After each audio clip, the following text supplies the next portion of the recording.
Pernah dengar komik klasik Indonesia, Pak Janggut? Nah, kali ini kita bakal bahas salah satu petualangannya yang paling seru. Tapi ini bukan sekedar cerita petualangan biasa loh. Ini adalah kisah tentang penyamaran, tradisi, dan munculnya seorang pemimpin dari tempat yang nggak pernah kita duga. Yuk, kita mulai. Oke, kita langsung aja lompat ke tengah-tengah aksinya. Bayangin deh kamu lagi asyik terbang santai pakai balon udara di atas daratan asing. Tiba-tiba, wush, sebuah panah melesat merobek balon udara kamu dan bikin kamu jatuh dari langit. Nah, itulah awal mula petualangan Pak Janggut dan kawan-kawan kali ini. Bagian 1, jatuh dari langit. Pendaratan yang nggak mulus ini ternyata baru permulaan dari semua kekacauan yang bakal mereka hadapi. Syukurlah mereka semua selamat dari jatuhnya. Tapi, ya ampun, masalahnya malah nambah. Ibaratnya keluar dari mulut harimau, masuk ke mulut buaya. Mereka mendarat pas di depan suku yang barusan nembak jatuh mereka. Lanjut ke bagian 2, sambutan yang tidak ramah. Jadi, setelah selamat dari kecelakaan, sekarang mereka harus berhadapan langsung sama yang nyerang mereka. Tanpa basa-basi, mereka langsung ditangkap. Coba bayangin jadi mereka deh, pasti bingung dan takut banget kan? Mereka digiring makin jauh ke dalam desa, gak tahu sama sekali mau diapain.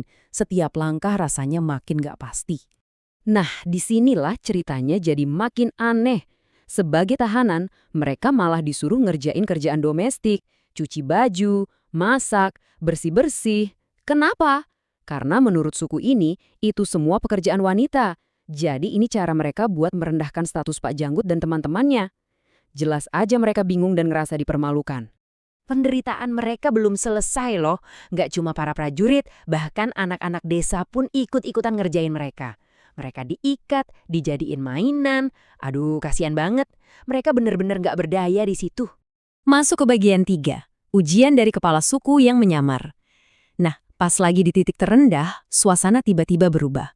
Muncul satu sosok misterius yang jadi kunci dari semua ini. Coba lihat deh sosok yang satu ini. Kepala sukunya pakai topeng, kelihatan sangar banget.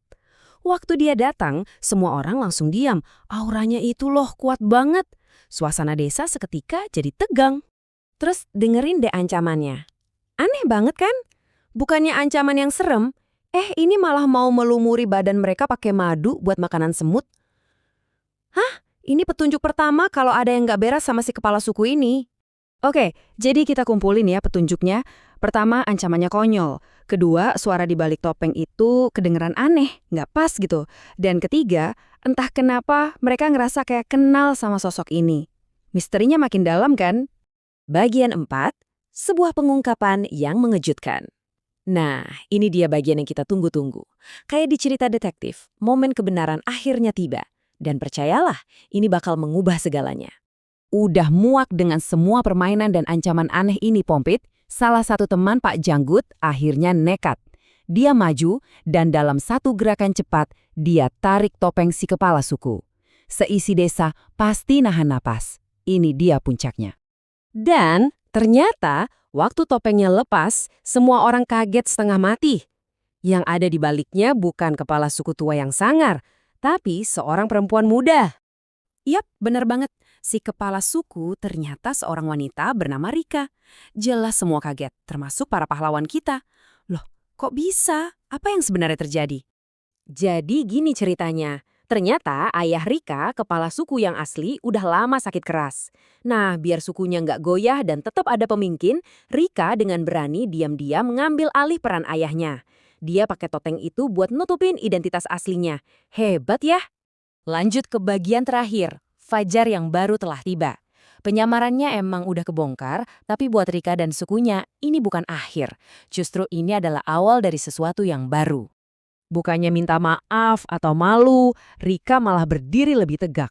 Dia pakai momen ini bukan buat membela diri, tapi untuk menantang tradisi lama yang menurutnya udah nggak relevan lagi di sukunya. Dan ini kata-katanya kuat banget.